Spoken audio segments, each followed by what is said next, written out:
બોટાદના ગઢડામાં ખેડૂતોને ડીઝલ આપવાની કોંગ્રેસે માંગ કરી. ગઢડા કોંગ્રેસે ડીઝલ આપવાની માંગ સાથે મામલતદારને આવેદનપત્ર આપ્યું છે.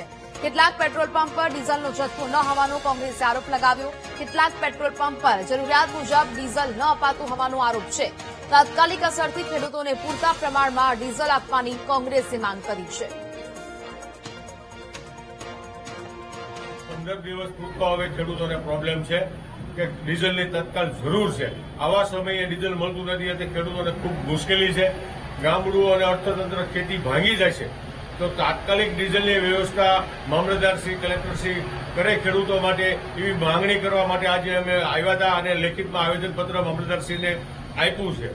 કારણ કે ગેરબાની અંદર ડીઝલ ભરવામાં આવે કે ટીપડાની અંદર આપવામાં આવે એ ખાસ માંગણી હતી. અને ખેડૂતો માટે સરકાર માટે રિઝર્વ સ્ટોક રાખે છે, પોલીસ માટે, જીબી માટે, મામલતદાર માટે.